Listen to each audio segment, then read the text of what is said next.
Meanwhile, prominent election denier and Trump ally Kari Lake officially announced her run for Senate in Arizona yesterday. Lake, who never conceded her loss in the 2022 Arizona governor's race, was endorsed quickly by former President Trump. Meanwhile, in neighboring Colorado, the former president faces a lawsuit to keep him off of the ballot in 2024.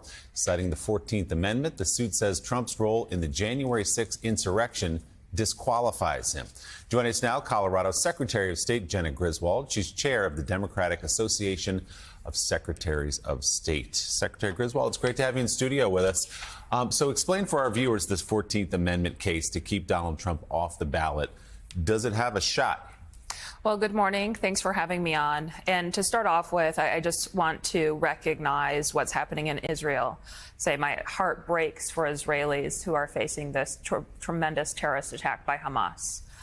But to get into the meat of the 14th Amendment, so Section 3 of the 14th Amendment says that anybody who swears to uphold the Constitution is disqualified from office if they subsequently engage in insurrection or rebellion or give aid or comfort to the enemies of the Constitution.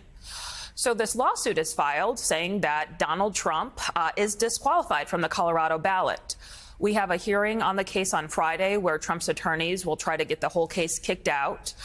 But trial is scheduled on October 30th, and I think it's a good case for a court to resolve for election officials across the nation. And so would that be contingent on his being convicted in a federal case that he was, in fact, guilty of committing insurrection, or is it just based on the interpretation of the people suing?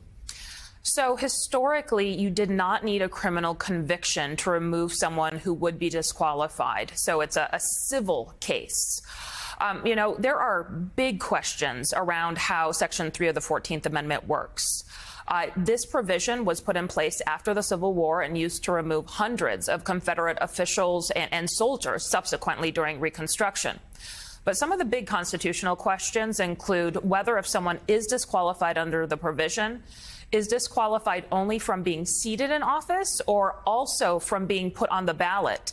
And, you know, who gets to make that decision? Is it me, the Secretary of State, or is it a court of law? So we're looking forward to the court deciding some of these big constitutional questions. So many experts say this is a long shot to keep him off the ballot. Others worry about the consequences of keeping Donald Trump off the ballot and what he could say about that in terms of election interference. Do you believe it's a long shot as well? I believe a court should make a determination. And at the end of the day, look, Donald Trump is a liar. As soon as this lawsuit was filed, he screamed election interference. He uses lies and conspiracies to try to undermine American democracy. That won't change whether or not this lawsuit is filed.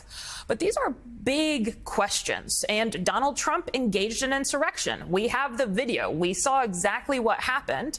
There's a clear provision with language in the U.S. Constitution that needs to be interpreted by a court of law. And I hope the court does give us some guidance on what to do in this situation.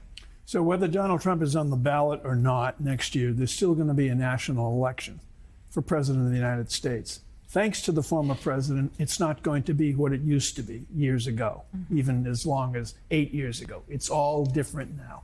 What specific preparations are you in the middle of making for what's going to happen next year in terms of how do you retain poll workers, many of them volunteers who don't want to suffer abuse and everything like that for standing in the poll? Yeah, Donald Trump has unleashed this massive attack on democracy that has not stopped. Voter suppression laws have passed all across the country. It will be more difficult for some Americans to cast a ballot. But it's more than just that. Election workers are facing violent rhetoric. And Colorado actually has lost since 2020 1/3 of the elected county election workers, so the county clerks, because of all the vitriol and folks saying, you know what, I'm going to retire early. I don't need to deal with this.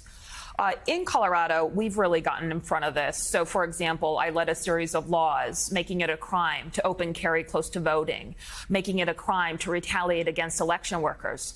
I also led the first law in the nation on insider threats, which is now a felony to compromise voting equipment.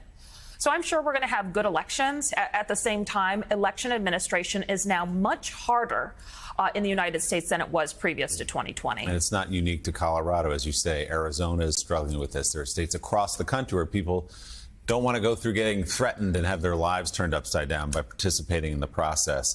Thank you so much for being here. Chair of the Democratic Association of Secretaries of State, Colorado Secretary of State, Jena Griswold. Good to see you.